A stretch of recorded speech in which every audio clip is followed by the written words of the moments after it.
Perkenalkan, nama saya Muhammad Adel Hilmi Halwanu, biasa dipanggil Adel.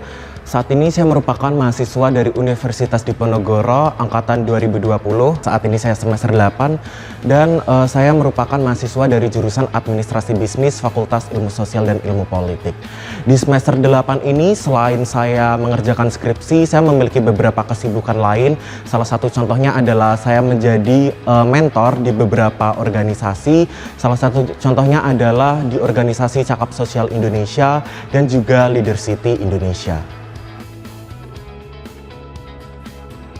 Kebetulan beberapa waktu yang lalu ini saya mengikuti suatu seleksi untuk program volunteer. Program ini dinamakan Volunteer Nasional Youthpreneur Nusantara yang kedua, di mana program volunteer ini diadakan oleh suatu NGO atau organisasi yang dinamakan Global Youthpreneur Nusantara. Bagian yang paling sulit itu ada di seleksi berkasnya yang pertama-tama, karena untuk seleksi berkasnya itu sendiri kita harus memikirkan proker apa yang nantinya akan kita buat, karena seperti yang kita tahu ini adalah program volunteer. Kita nanti akan terjun ke desa, nanti desanya adalah Desa Sangurejo yang ada di Yogyakarta. Jadi nantinya kita akan mengabdi kepada desa tersebut. Kira-kira apa yang bisa kita berikan kepada desa tersebut. Jadi saya sudah merancang suatu program. Salah satu programnya adalah nanti saya akan sosialisasi mengenai optimalisasi UMKM di sana, karena kebetulan untuk di desa tersebut merupakan desa pariwisata, dan juga di dalam volunteer ini saya tergabung di divisi ekonomi kreatif dan juga pariwisata.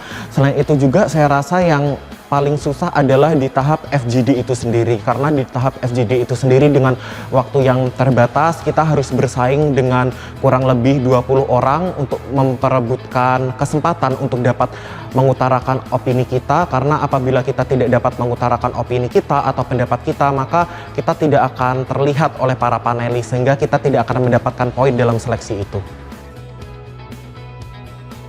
Pengumuman seleksi itu jujur yang pertama saya kaget dan saya sangat merasa senang, karena sebelumnya saya sudah mendaftar banyak sekali program volunteer, tetapi baru kali ini yang saya memang lolos untuk benar-benar fully fundednya, karena sebelumnya saya hanya lolos partial funded atau mungkin sebatas special funded, tapi sekarang ini saya lolos untuk fully fundednya, dan saya merupakan satu-satunya laki-laki yang lolos untuk program fully funded ini, dan saya menjadi perwakilan satu-satunya perwakilan dari Universitas Diponegoro dalam yang lolos untuk program fully funded ini.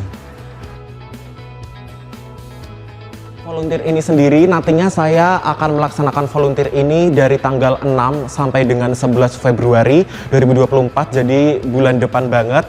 Namun mungkin saya akan mulai berangkat dari Semarang menuju ke Yogyakarta itu tanggal 5 Februari.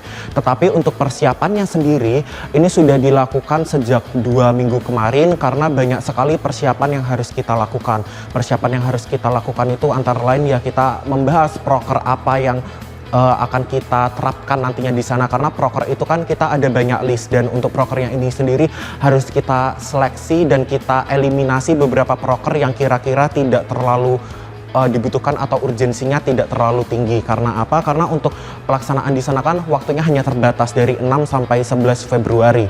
Jadi proker yang kita bisa terapkan di sana itu hanya sekitar 6 proker.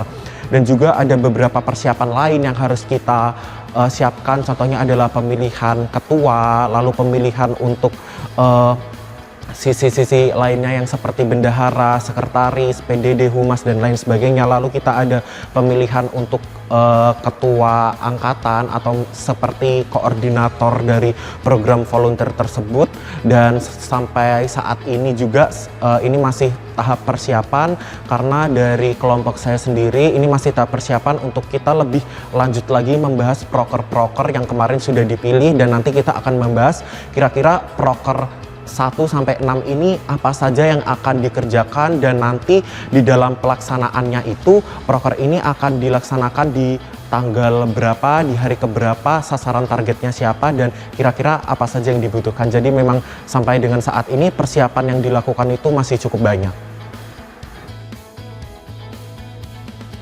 Jangan pernah kuliah itu tapi kita tidak memiliki kegiatan lain selain kuliah. Jadi keluarlah dari zona nyaman kalian dan coba daftar-daftar atau ikuti kegiatan-kegiatan yang di luar kampus gitu. Jadi tidak hanya di dalam kampus, karena kegiatan-kegiatan di luar kampus ini pasti akan membuka mata kita itu lebih lebar lagi gitu, dan akan membuat opportunity yang datang ke kita itu lebih banyak lagi. Apalagi apabila kita mendaftar kegiatan di luar kampus, mungkin kita daftarnya itu sendiri, kita tidak punya teman di situ. Terkadang kan teman-teman semua kayak aduh takut atau aduh malas, ternyata di kegiatan ini tidak ada teman kita untuk mendaftar kegiatan yang sama gitu, sehingga kita mengurungkan niat kita untuk mendaftar di kegiatan tersebut. Tetapi saya berpesan jangan pernah melakukan hal-hal seperti itu, karena kesempatan di luar sana itu sangat amat banyak, dan terkhususnya ini khusus untuk mahasiswa-mahasiswa semester akhir, semester 8 ataupun semester ke atas. Saya berpesan kepada teman-teman semua, jangan takut untuk kita tidak bisa lulus cepat. Kita tidak perlu lulus yang harus 3,5 tahun atau lulus pas 4 tahun gitu. Tetapi nanti saat ketika sudah lulus, kita tidak memiliki bekal apa-apa.